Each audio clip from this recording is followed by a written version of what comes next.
of California, on behalf of independent Chevron gas stations and standard stations throughout the West, invites you to Let George Do It. Another adventure of George Valentine. Personal notice, danger is my stock and trade. If you're cornered and need confidential help, you've got a job for me, George Valentine. Write full details.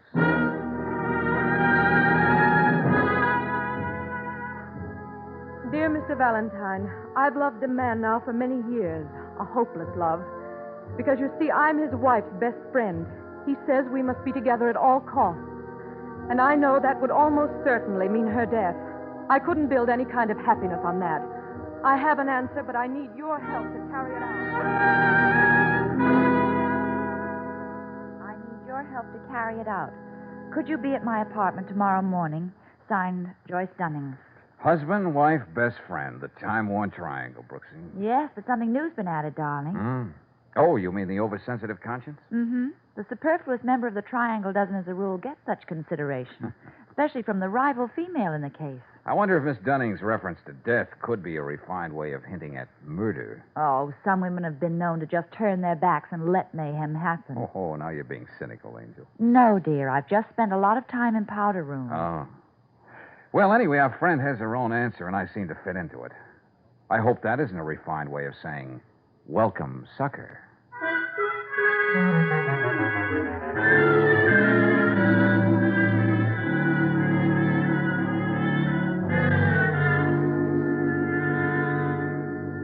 Yes, Mr. Valentine, you're in love with me. But I am. He is. It's obvious to everybody. Your every action must show it. Oh, now, just a minute, Oh, Miss don't Dunning. you see? It's the only way. I've got to make Lawrence despise me. Miss Dunning, I'll admit Mr. Valentine has certain qualities that might arouse jealousy in other men. Thank you. But just why are you going to all this trouble? As a stand-in Romeo and potential punching bag for your Lawrence, I'd like to know that, too. Lawrence Putnam isn't an easy man to convince. That's why it must look like the real thing between you and me. Oh, wait a minute. Hold on. Did you say Putnam? Oh, yes. I suppose you've heard of him. Oh, yeah. Lawrence and Bernice Putnam in deepest Africa, in fabulous Somaliland, in timeless Tibet. Lawrence and Bernice Putnam, one of the ideally mated couples of our time, sharing adventure and romance side by side. But he loves me. And for years I've fought against my love for him. But it's there. And, Bernice Putnam? She doesn't know. And she mustn't know, ever. Well, she doesn't sound like the kind of female who'd keel over when she found out her husband had fallen in love with another woman. If she found out, it would mean her death. What? Yeah, you mentioned that in your letter, Miss Dunning. Now, what's it supposed to mean? Bernice's heart. Dr. Llewellyn, the family physician, told Lawrence a few weeks ago just how bad it is. I see. Almost any kind of exertion or shock might mean... Anyway, you can imagine what would happen if Lawrence told her he wanted to be free to marry me. Uh-huh. And you think that if you and I were seen going places and doing things, people would say we're in love. Especially Lawrence. I am Bernice's best friend. And she needs Lawrence now, even more than I do. Dr. Llewellyn says that if she's to go on living, they've got to go away and settle down in some quiet place. You know, on a farm or a small town. Well, not a very easy change for either one of them. Bernice knows she has to do it, and she's positive Lawrence loves her enough to go along with her. If it's the last thing I do, I've got to make it work out that way. Well, have you tried breaking off with Putnam? Women usually know how to imply. I've tried everything. Lawrence just thinks I'm being noble about Bernice. That's why I've got to make him believe there's someone else. Well, now, look, this deal, Miss Dunning, it's way out of my You can't line. turn me down, Mr. Valentine. It means her life. Well, You understand, don't you, Miss Brooks? Yes, I believe I do. You're trying to do a pretty decent thing. Okay. Well, how do we work this? Well, tonight, for instance. Yeah? Lawrence is meeting a circus man for dinner at the Croydon. He's selling some of the animals from his last expedition. He keeps them on his estate at Mount Webster. And? Lawrence doesn't think I know about the appointment. So if he saw us there and we were playing our parts, it might help bring this thing to the head. Convince him that I'm only thinking of myself. Okay, Miss Dunning, okay. But as I said before, this is something new for me, so I may need a little coaching. But I'll keep Tyrone Power in mind and do my best.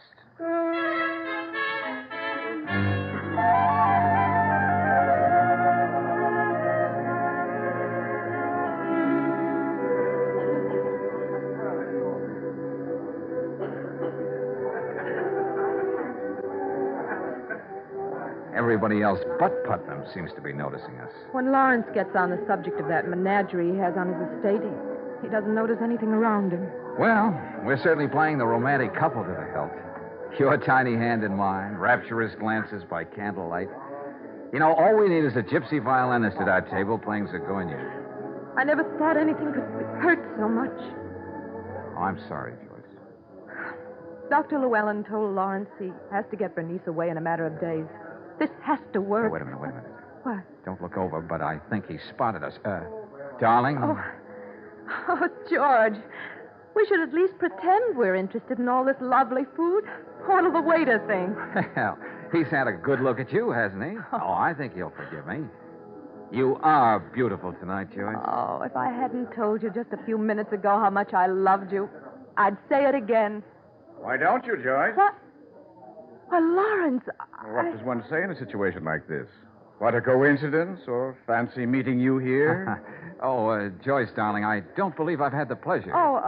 Lawrence, this is... I was just having a most interesting discussion with Mr. Folsom, my guest, but, I just had to come over and pay my respects. Well, I hardly expected to see you here.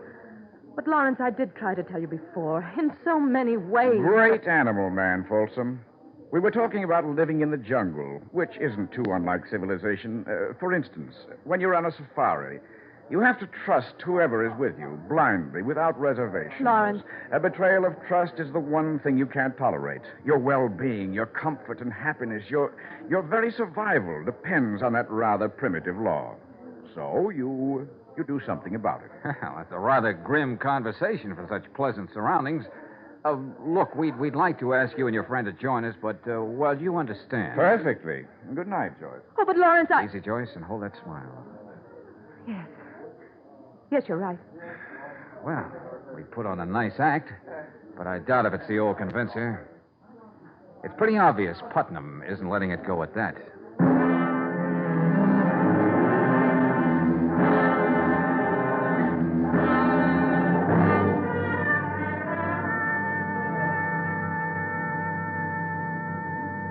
Miss Brooks, I believe? Why, yes, but Mr. Valentine isn't here. I know. I made sure of that. What? I waited till I saw him leave the building. Oh, I'm afraid I don't understand. I'm Lawrence Putnam. Oh, yes, of course. I should have recognized you from your picture. Miss Brooks, how much is Joyce Dunning paying Valentine to help her stage this phony romance? What are you talking about? Please. I've taken the trouble to find out all about Valentine and this unorthodox business he's in. What? Yes, and I've also learned that he's not just your boss. He means a great deal more to you than that. I don't see where that's any of your business. Everything about Valentine is my business now. Oh, I'm sorry. George might have meant something to me once, but in the last few weeks, all that's changed. Oh?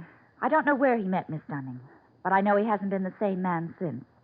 All he can think of is when he's going to see her next. Well, I don't care what he does now. I have my pride. Maybe I had this thing lined up wrong at that. All right. You're interested in Valentine. I'm interested in Miss Dunning. Suppose we work together. Oh, I'd be willing to do almost anything. Good. Now, why don't you tell Valentine that I feel very bad about my rudeness at the Croydon last evening? I'd like him and Joyce to spend the weekend at our place on Mount Webster. And while I was here, I suggested that you come along, too. Oh, but wouldn't that be rather awkward? Well, why? After all, we don't live in the jungle. We're civilized people, and Mrs. Putnam and Joyce are very close friends. And you and Mr. Valentine both having the same interest. Yes, it should be a very pleasant weekend. Come Monday morning, we should all know just where we stand.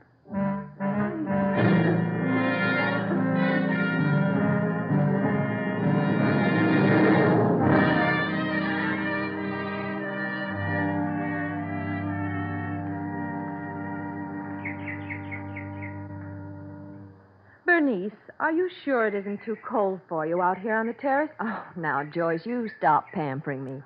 I have all I can do to put up with Lawrence and Dr. Llewellyn, the old tyrants. Oh, that's hardly fair, Mrs. Putnam. After all, they aren't here to defend themselves. Oh, Mrs. Putnam, the view from up here is breathtaking. Yes, it is lovely.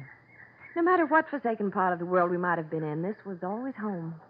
Although some people refer to it as the Putnam Zoo. It's not easy for Lawrence to be giving it all up. Oh? Then he has decided. Yes. He's selling some of the animals to circuses and others to zoos. Then we'll just be two homebodies. Oh, but this couldn't possibly interest Mr. Valentine and Miss Brooks. Oh, here comes Lawrence and Dr. Llewellyn. Good. Time for your nap, Bernice, and no wheedling out of it. He's right, my dear. Dear, see what I mean by the thin line between thoughtfulness and tyranny? Come along, Bernice. I'll go with you. Now, Dr. Llewellyn has me billeted in Lawrence's study on the ground floor. I don't have to climb stairs. But whenever I wake up, it's so big, I feel as though I'm sleeping in the middle of a gymnasium. I think I'll curl up with a good book while the gentlemen pay tribute to the animal kingdom. Oh, yes, Lawrence. Mr. Valentine made the fatal remark. He'd like to look around. Give him the special $1 tour. I'll do that, Bernice. I think you might learn a lot from this little tour, Valentine. Come along. This way. Okay.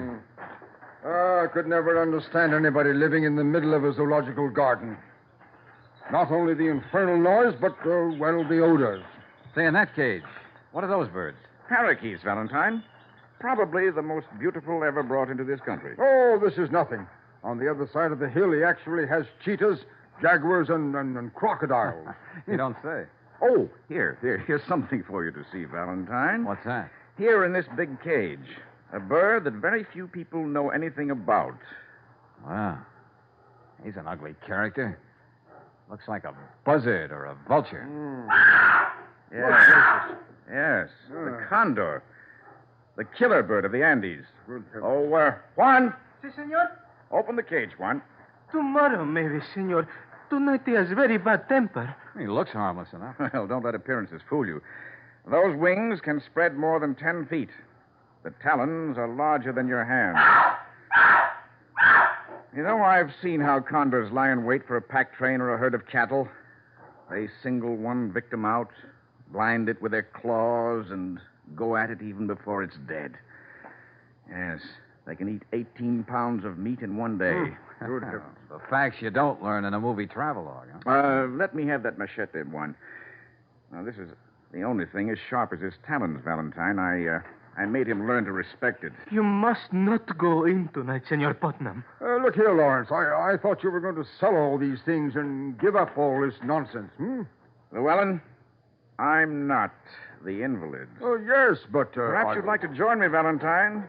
It'll be an experience. Oh, yeah, sure, I bet. But, frankly, I could live without it. Oh, it'll be quite safe. Now, this condor hates me, but that's only because he fears me.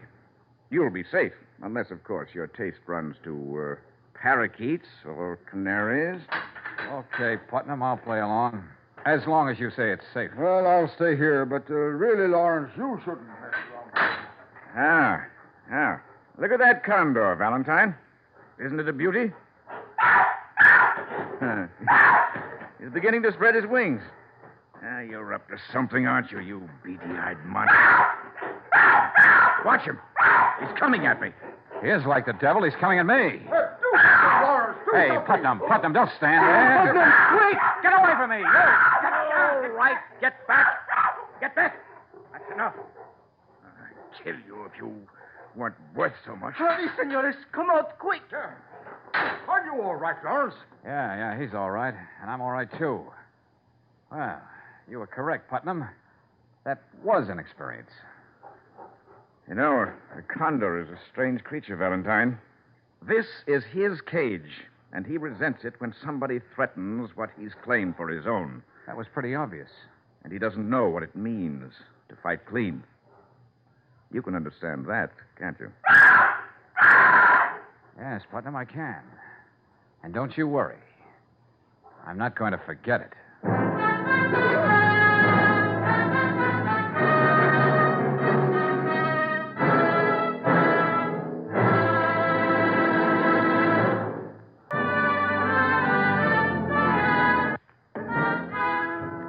Now back to tonight's adventure of George Valentine. And if you were in George's place, here's the situation you'd be facing. A lady asks you to help break off a hopeless love between her and the husband of her best friend. Pretty corny, you say.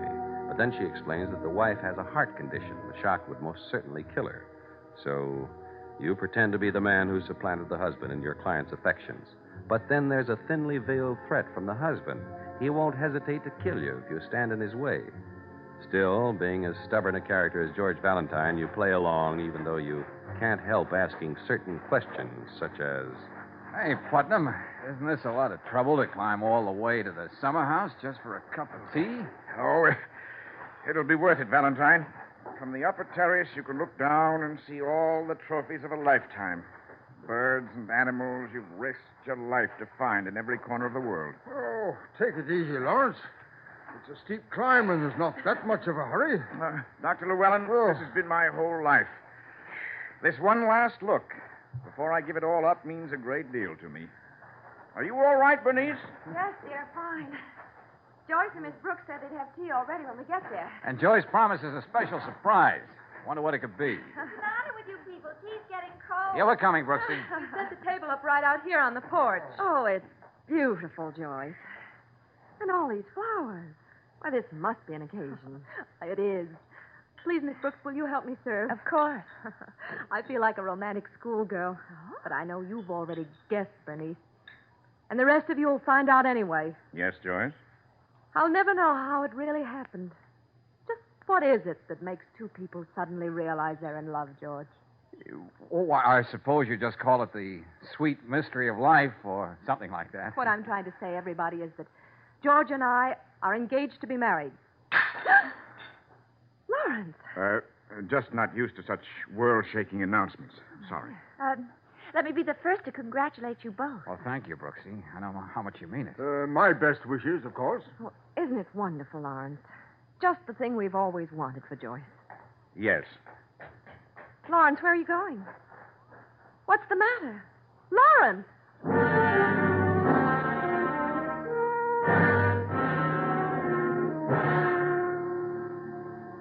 Lawrence, you shouldn't have left us like that. Bernice couldn't understand the way you acted.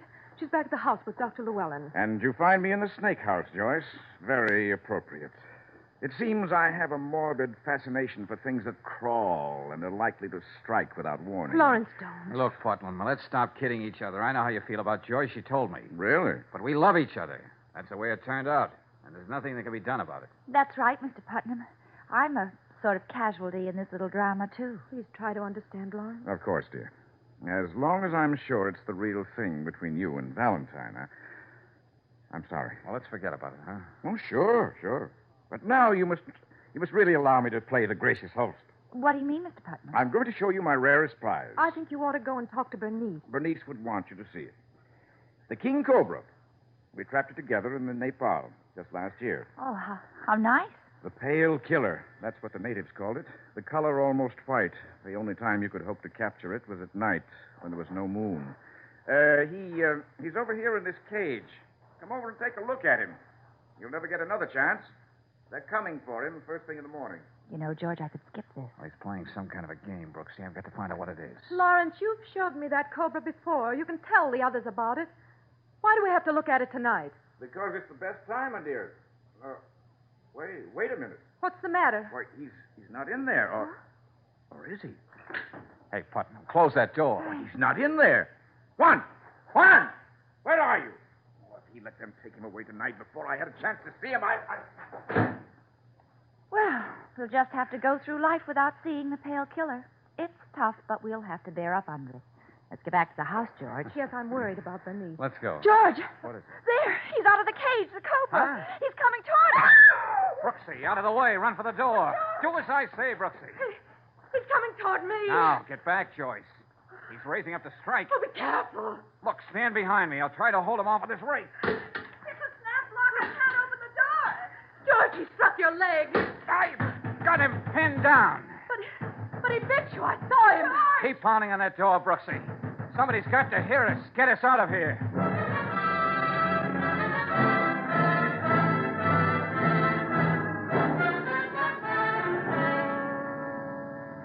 It's about time you showed up, Lawrence. This man might die. Don't just stand there like that. Lawrence, you certainly must have an antidote for something like this. But there's really no need for all this excitement. Glad you think so. Well, but how can you talk like that? Can't you see? What are you saying? I thought I mentioned it, Miss Brooks.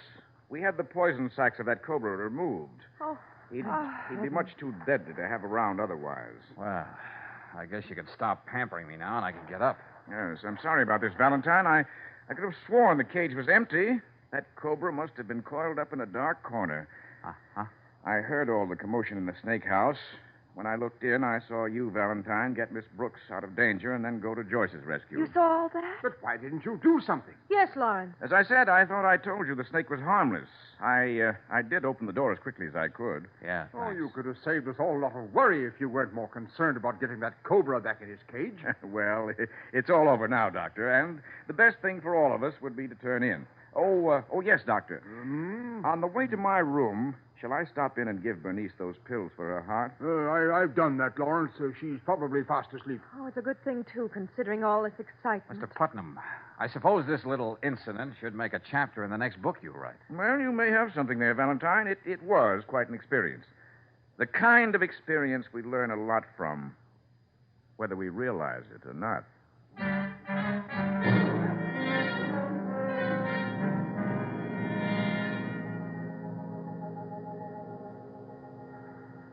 Okay, Brooksy, when I'm through with my cigarette, we'll get back to the house. It's getting late. George, I'm afraid. Oh, no, Angel. Well, he's such a strange man. Can't tell what he might be up to next. Well, one thing you can be sure of, he doesn't believe that gag about me and Joyce anymore. No, he planned that little job in the snake house, and it worked. Oh, I can't explain how I felt, George, when I saw that the only thing you could think of at that moment was me. Putnam saw what he wanted to see, all right. That I wasn't thinking of the woman I was supposed to marry, but of you. Mm-hmm. Well, now that he knows, it doesn't seem much use to go on with this farce. And I'm wondering about something else. What, darling? Now that Putnam knows that Joyce went to all this trouble of hiring me because she loves him so much, what is he going to do about Bernice? Is he still going to give up Joyce and all the excitement in his life for a quiet place in the country? And Bernice is so sure he loves her enough to do anything for her. Yeah, no. I don't know. Maybe my brains are parted the wrong way, Brooksy, but I keep feeling that there's something even screwier about this deal. I mean, even more cockeyed than anything that's happened to us today. Oh, it's just a feeling you get around this place. But maybe it was worth it. Huh? What do you mean? Oh, look, you big dope.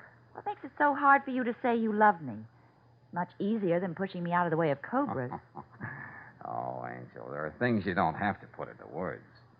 Now, you know. Well, that's coming from the house. It's Bernice. Oh, and I don't know how he got loose, but that's the condor.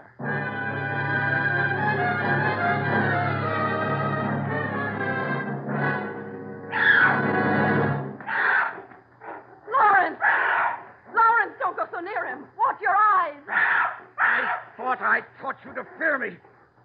Bernice, get into the closet. So you finally found a way to escape. Lawrence, look out. Don't try to fight him. And your hate even led you right to my room, didn't it? Putnam, don't be a fool. You can't fight this thing off of the chair. Stay out of my way, Valentine. I've listened to you enough today. This is the only way to handle a killer like this. Oh, is he? Yeah. Now we know what a dead condor looks like. Oh, God.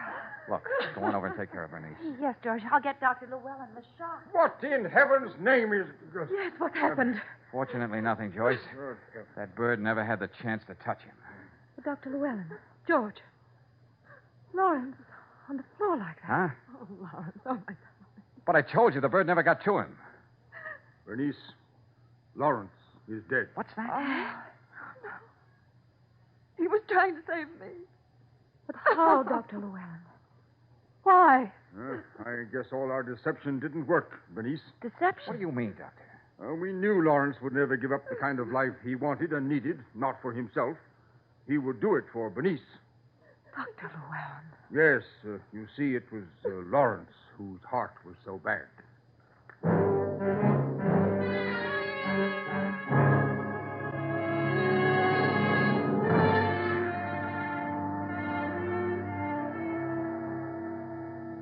But, George, you and I know that what happened was no accident. Putnam wasn't there in that room to save Bernice. That's right, Brooksy. Yeah, he was hoping the shock of waking up in a room with a condor would be enough to finish off his wife. And then he'd be free to marry Joyce. And with no murder charge to worry about. Still, Angel, our record of this case is going to agree exactly with Dr. Llewellyn's. Heart failure. Well, I guess you're right. It'd be too cruel to tell Bernice or Joyce the real truth. Hey, now I know what that feeling was I had when we were walking back toward the house. Dr. Llewellyn always worried about Putnam overexerting himself, like in the Condor cage. That's right, of course. For the sake of appearances, Dr. Llewellyn had Bernice take the room downstairs so she wouldn't have to traipse up and down. But he didn't have anything to say when she climbed all the way up that steep hill for our engagement party. Well, if he were setting a trap for an animal in the jungle, he couldn't have done better than what he had in mind for his wife. Yeah. I suppose there's a certain poetic justice, Angel. The perfect trap caught the perfect hunter.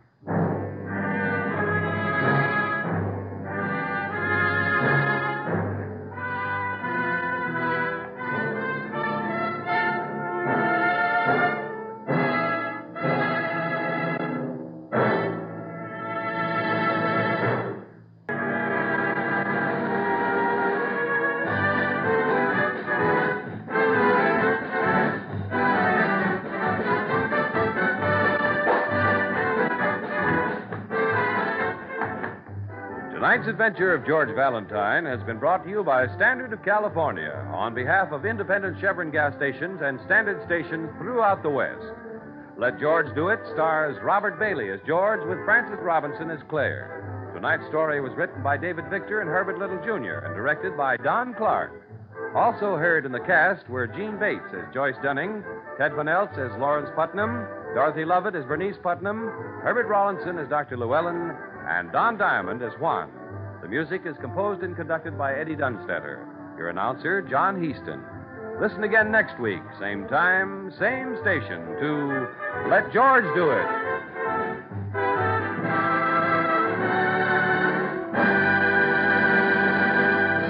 This is the Mutual Don Lee Broadcasting System.